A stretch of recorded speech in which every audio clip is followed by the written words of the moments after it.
Primetime Local News, serving the Lakeland and Midwest regions. Good evening and welcome to Primetime Local News. There are 42 new cases of COVID-19 in Saskatchewan and one death. The person who died was in the 60 to 69-year-old age range and resided in the North Region, which is the area that includes Lloydminster. Of the new cases reported, 17 are from Hutterite colonies in the southwest and west central regions. 3 new cases are being reported in the north. 218 cases are considered active. 13 people are in hospital with 4 in intensive care, and a total of 838 people have recovered. Summertime is generally a season for many people looking to improve themselves. Connor Chan has more on how to maintain a healthy lifestyle. Heather Reed joins me, a registered dietitian from Revive Wellness. First off, Heather, thank you very much for joining me. My pleasure. So now that we're into the summertime, a lot of us want to focus on getting healthy. So what are some of the best ways that we can keep ourselves healthy during the summer? So it's really taking it one step at a time. Lots of people will try to go on a kind of a crash diet, and those really end up blowing back on us. As soon as you try to cut your metabolism, we have something called leptin in our body, and that kind of goes back at us and it says, oh my goodness, you're trying to lose weight, and it really fights against us. We go back to that fight or flight, and we go back and it tries to go back against us, and we say, no, don't lose weight. So you have to take it one step at a time and just really make small changes and enjoy the summer as well. So it's making those small changes, saying, do I need a second helping? Have I had a balanced meal? And how full am I and how hungry am I? And really listening to those internal cues as well. You know, like I mentioned, with people wanting to get that summer body, there are those trends, you know, like the keto diet's been pretty popular as well, and other certain fads as well. I know a lot of people do, you talked about it, people speed up the process a bit. Is that a good thing for people, not only to just mostly do those types of trends, or is it mostly just, is it right for them? Yeah, so there's no really one right diet for some. Some people will lose weight off the bat, but then as soon as they start eating normally again, because we do have cravings, our body will start to say, oh my goodness, I really want that. I use this metaphor a lot, especially since I have kids. If I gave my kids a room full of toys and I said, you can play with any toy in here except that rock, what is the thing that the child's going to want to play with? The rock. As soon as you do that with a diet, say you can eat anything except carbohydrates, your body will start to want to eat those carbohydrates. So it's really about including everything into the diet and making those healthy choices. So it's about having a bit of variety and really about including colors. So our diet needs a lot of colors. So the blueberries, the cherries, all of those types of things as well, and not avoiding anything. And what most people, I sometimes tend to forget, including myself, is that this is not a quick fix. These things will take, you know, it's a long-term process. Exactly. It's a marathon. So we need to be doing changes that we're going to include in our rest of our lives. So I always ask someone, would you feed this to your child? Would you put your child on a ketogenic diet? Would you put your child on an Atkins diet? And they say, well, no. Would you feed your child those shakes? No. So then why are you feeding it to yourself? Treat your body like you would treat your child's body. Now that people are starting to get back to somewhat of a normal life because of the pandemic, you know, from life in quarantine, from being inside all the time, sometimes there were some of us that maybe forgot about, you know, the whole nutrition aspect of it. I guess what's some best ways that those people can get back on track to living a healthy life? Once again, looking at your kind of hunger and fullness. So thinking, am I hungry? What have I eaten today? And how full am I? And then also, what do I want to be eating? And then making sure you're getting that balanced diet. So breakfast, number one, having a good breakfast, making sure you're having protein. As Canadians, we typically miss protein in our breakfast, might have a bit at lunch, and then have a lot of protein at supper.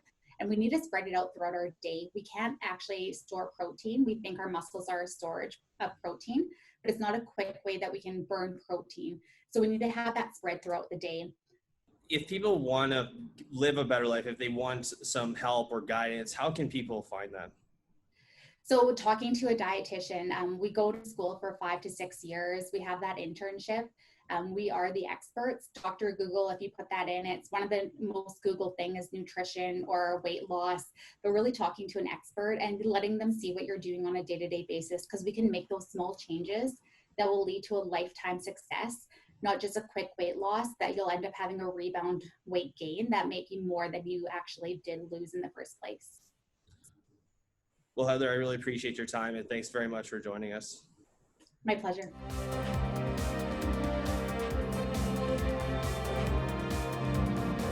Welcome back. The Saskatchewan government is rolling out a new Ag Tech Growth Fund designed to create new agriculture technology in the province. Eric Bay reports.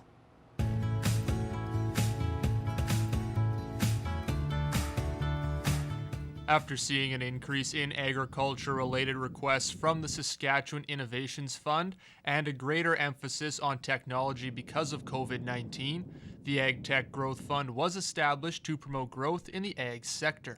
Everybody is using tech to some degree in a greater way than they were prior to COVID. And the importance of the food supply chain and increasing the efficiency and productivity of our food supply chain has been accelerated by COVID. And so the marriage of these two things is really important now, probably more important than ever before. Creating technology that will lead to a more productive ag industry is Innovation Saskatchewan's goal, and they see many avenues where data is already being recorded and can be improved through tech. The saying is that John Deere has more programmers than Apple does. Speaks to, I think, the high level of technology and data capture that is happening in a lot of farm equipment. Precision agriculture is also a tremendous opportunity, whether that's the use of drones for both spraying and seeding purposes and increasing the productive capacity and efficiency of crop development. Food production is what Innovation Saskatchewan sees as a crucial part of the future, with food stability being tested throughout COVID shutdowns. The overlay of technology into the growth of food and food production is huge. It allows for our producers to create food that is in a more sustainable way and in a more efficient way with more precision than ever before, and helps us, frankly, to meet those growth targets that we have. There's $1 million available in the Ag Tech Growth Fund, and applications can be made through Innovation Saskatchewan's website. Eric Bay, Primetime Local News. Now we'll take a look at your ag prices.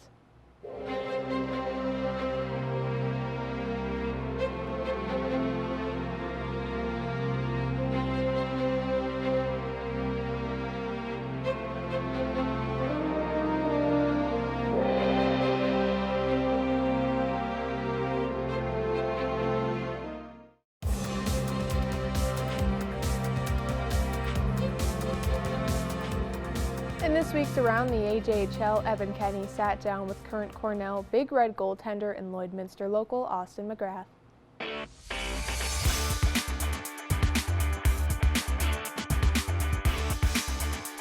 Joining me today is goaltender for the Cornell Big Red, as well as a Lloydminster local, Austin McGrath. Austin, thanks for taking this time. Yeah, no problem. Happy to be here. Now, the newest guest of Around the AJHL, you spent only one season with the Lloydminster Bobcats. What was that like? And did you ever have, thoughts about going the WHL route before you entered the AJ? Kind of when I was growing up, I thought a little bit more about playing in the Western League, but once I was at the point where I played for the Bobcats in the AJHL, at that point I was sort of looking more towards college than the Western League. But it was a pretty good time in Lloyd when I played there. I got to play a lot of games, which was nice. Travis was my coach again. He coached me in midget, so I had a pretty good relationship with him. We had a bit of a tough season. We struggled quite a bit, but it was a lot of fun, and I liked the guys I was playing with, so it was a good time. Now, Austin, as you mentioned, you played 43 out of the 62 games. Did you expect that, especially as a rookie coming in? Definitely didn't expect to be playing that much, but just the way the season kind of went, and Travis kept on putting me back in, so I wasn't going to say no to any games, and I was having a lot of fun playing, and got to see a ton of shots, so I think it was a pretty fun year for me. Now, as I mentioned, you are a goaltender with Cornell. Just talk about the committing process and, how you really joined Cornell. Yeah, so things happened pretty fast for me. I honestly wasn't expecting to leave that just after one season in Lloyd, but my assistant coach now reached out to me like late January, I think, just through an email. So I emailed them back, of course, and we kind of started talking, and they watched me play for a few weeks, and then it just was the perfect fit, and I couldn't say no to going to Cornell. So it happened a little faster than I was expecting, but I couldn't be happier where I ended up. Now, in your first season, as well as this past season, you guys were the regular season champs. Was that something you were expecting? And especially in your first season, joining a program that was at the top, how nice was that for you, getting to learn and getting shown the ropes from some of those other guys? Yeah, I think it's it's definitely a lot more fun when you're on a pretty good team, and I knew that they were a strong team going in, but even once I got there, we were kind of better than the teams they've had the previous years. So it was a lot of fun playing with a lot of really talented guys and practicing with them every day and learning from them, and it's just been a pretty incredible experience there. Now, in your second year, you were on the All Ivy League first team. What was that honor like in being named to that team? Yeah, it was definitely, it was a little bit of a surprise. I think me and our other goalie kind of split our Ivy League games that year, but, it felt really good to sort of be recognized. They played a couple pretty big games for us at kind of key times in the year against our Ivy League opponents. So, it's pretty nice to have that recognized, and, just all that hard work paying off, it's nice to be recognized for that. Now, Austin, throwing it back, I guess, back to when you were with the Bobcats, as a Lloydminster local, how special was it getting to throw on that Bobcats jersey? Yeah, it was definitely a lot of fun, especially being able to live at home and play at home. Like, I grew up here watching the Bobcats play, so, being able to sort of step into that position and then be one of those guys that you grew up watching was a pretty special experience. And now for next year, have you thought about the hockey side of things during this time of unknown? Are you guys going to be back playing yet, or is that still an unknown for you?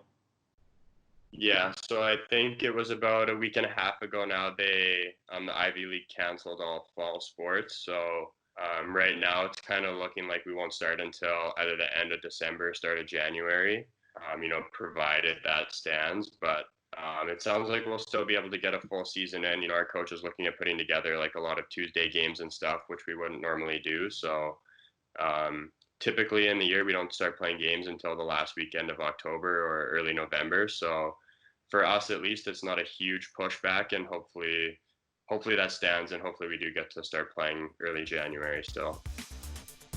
I hope that for you, and I wish you all the best as well. Austin, thanks for taking this time, and thank you for joining me. Yeah, you bet. Thanks for having me.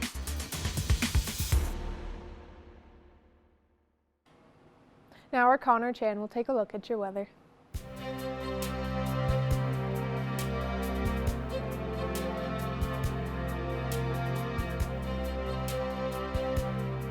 All right, thanks very much, Jasmine. Taking a look at temperatures still right now, 24 still for us here in Lloydminster, 22 also out in Edmonton. A little bit cooler as we get to Jasper, sitting at 14 degrees, and then Rocky Mountain House not far off, sitting at 15 right now. 17 also for Edson and in Whitecourt right now. Athabasca also sitting at 19, 24 for Cold Lake as well, 27 in Saskatoon, 28 in North Battleford, and 28 in Melfort as well, while 27 degrees in Prince Albert. Saskatchewan has, of course, been a lot under heat advisories, heat warnings rather, and of course we in most areas have been under that severe thunderstorm watch as well. As we take a look at the northern temperatures right now, La Loche and Buffalo Narrows sitting at 23 right now, La Ronge at 24, 27 degrees for Flin Flon with 25 in South End and 26 for Wollaston Lake there, 16 degrees out in Peace River and Slave Lake, 20 degrees for Grand Prairie and High Level, Fort McMurray and Fort Chippewa sitting at 23 degrees and at 21.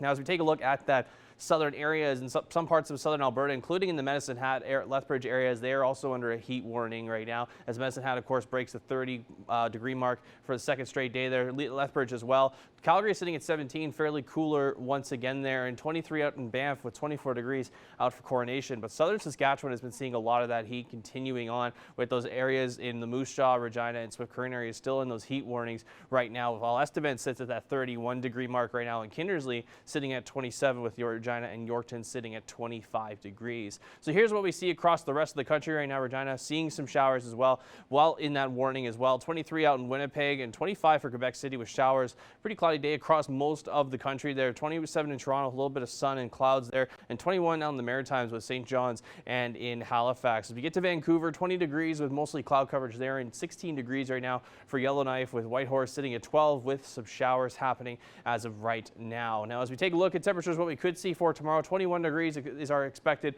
high throughout the area here. 20 degrees for Vegreville and St. Paul and Lac La Biche as well. Bonnyville, Cold Lake, and Pearceland sitting at 22 and 23 degrees. Edmonton will still be a little cooler at 19 for tomorrow. Provost and Macklin both sitting at 24 and 25 respectively, as well as 25 degrees for North Battleford, 23 for Maidstone tomorrow, as well as in St. Walbert, and then 24 we could see in Green Lake and in Meadow Lake as well. So here's what the next 7 days could look like. We could possibly see some more showers for Saturday with that high of 17, even some showers possibly for tomorrow on Friday as well. Now, as we get to Sunday, 23 degrees, that sun and cloud mix continuing on. We are still expected a clear sunny day for Monday with that high of 26 degrees, and we get a little warmer, but increased cloud coverage on Tuesday with that high at 28, and then a high of 29 for Wednesday as the sun and cloud mix continues on, and we're at 27 degrees for Thursday to wrap up that 7-day forecast with mostly sun and a little bit of cloud coverage expected. We usually average around that 23-degree mark for the high still, and 11 for that low. So that's a look at your 7-day forecast. We'll have more primetime local news coming up after this.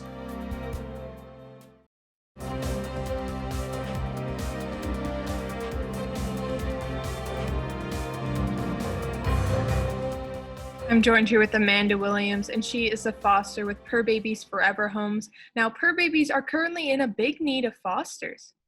Yeah, so, with Purr Babies, we're obviously mostly based on foster homes.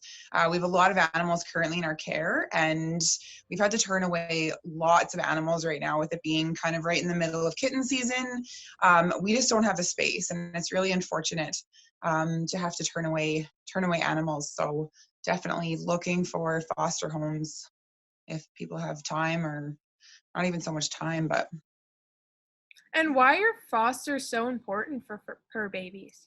So lots of times there might be animals that don't thrive in a shelter setting. Being able to be in a home environment gives them a chance to be happy and healthy. And it also gives them a better chance of being adopted when people can see what their true personalities are like.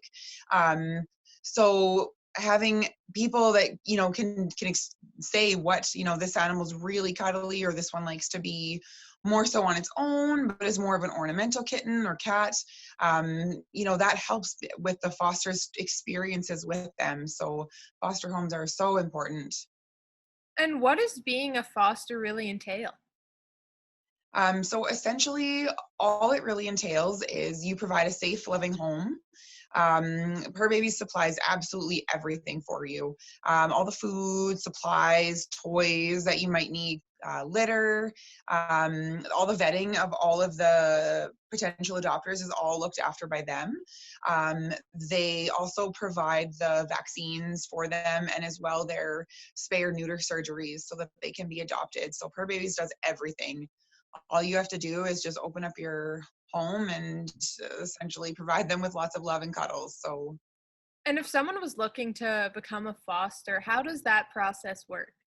There's an application available on our Facebook page, which you can fill out, and then there's an email listed at the bottom where you send it to. And once the applications are approved, someone will get in touch with you. It's really simple. How has the pandemic really affected? Has it had a big effect on Purr Babies at all? Yeah, so I'm not sure if, there's obviously the meet and greets for fosters are done in people's houses, essentially. So the potential adopter would contact the organization, and they would set up a time for the adopters to come and meet the kitten or cat. With that, I guess we're just being careful, wanting to make sure we follow all the guidelines for social distancing. However, knowing that, you know, we have all these wonderful animals that are in our care, and we want them to find homes. So if as long as everybody's staying safe and being careful, we're still doing meet and greets and adoptions. So. And are fur babies currently in need of anything, like donations or just anything? Yeah, so definitely we're always open to donations of food or litter or toys or honestly anything. We're always grateful for that kind of support as well. We do have drop-off spots available in Lloydminster and Wainwright, so you can reach out to us and we can set something up to if you've got stuff that's available. Why is it so important, would you say, for someone to become a foster? So I just feel it's so rewarding to be able to give back to the community in this way. I mean, it's really easy. Sometimes it is a little bit time consuming, you know, when you're feeding and, you know, cleaning up after them and that kind of thing. But it's honestly, it's really easy, and it's so rewarding watching them grow up and the love that they have to give back. It's kind of unlike anything really that I've ever experienced before. So, Well, thank you so much for joining us, Amanda. yeah, no problem. Thanks, Jasmine.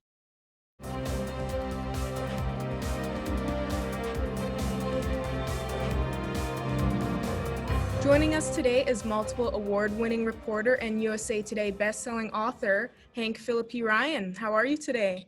I'm great. How are you? I'm seeing you so far away. It's wonderful to imagine you up in Canada. I'm in sweltering Boston, so it's a joy to meet you. It was very nice to meet you too. Thank you so much for joining us. So you're releasing your newest novel called The First to Lie on August 4th. Can you tell us what it'll be about?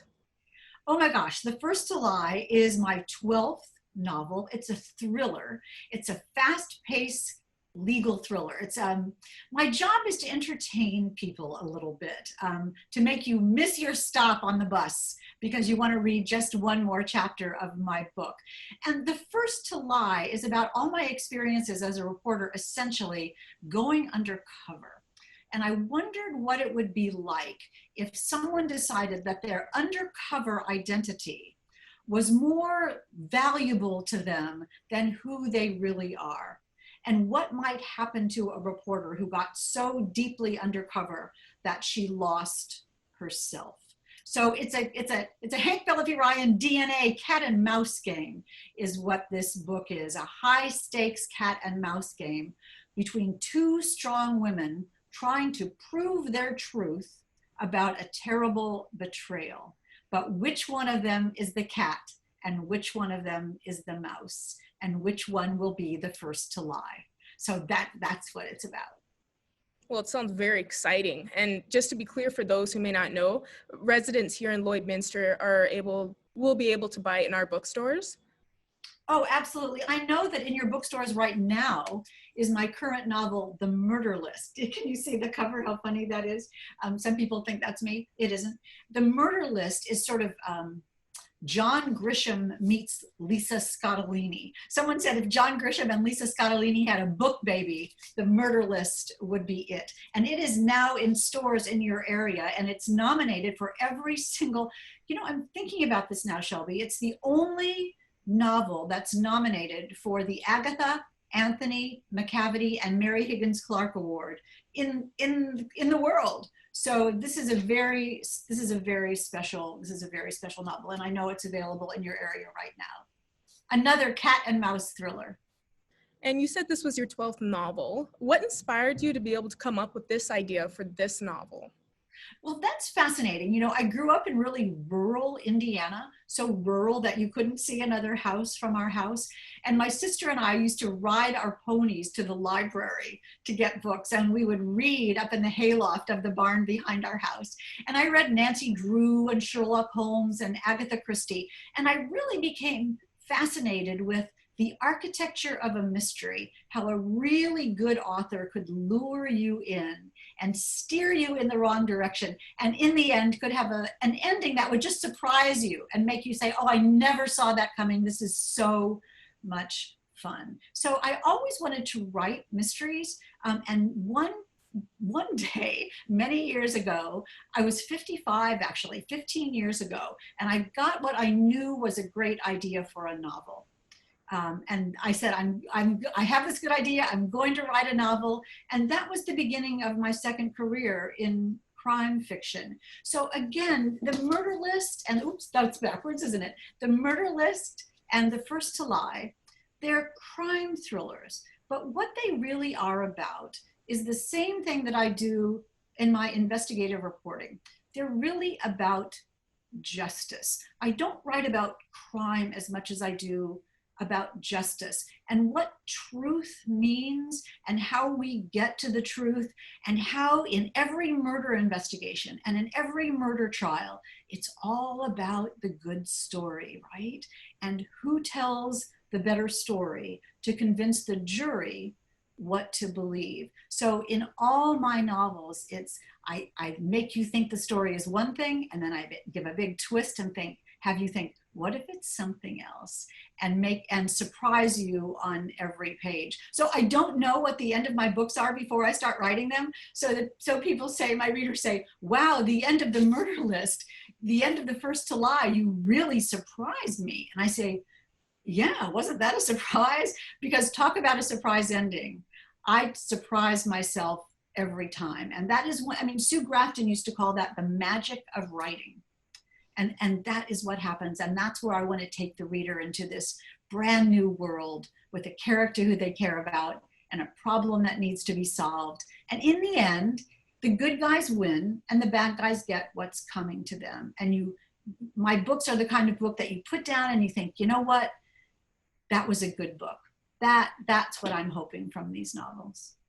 Well, now with being on that topic, with you also being an investigative reporter for Boston's WHDH-TV, has that been hard to juggle two successful careers at once, or has it been inspiring your work?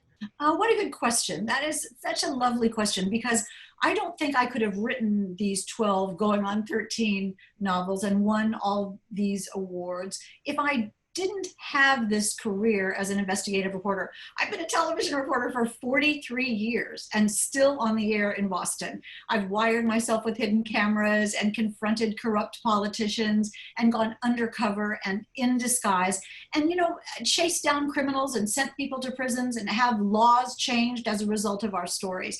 Now, my novels aren't my television stories turned into fiction, but all that deep experience, all that authenticity goes into what makes the books feel genuine and authentic and realistic. Everything that happens to my main characters has happened to me in one way or another, or could really happen. So the juggling of it is kind of a joy, actually. Yes, I think I work all the time, probably like you do, Shelby.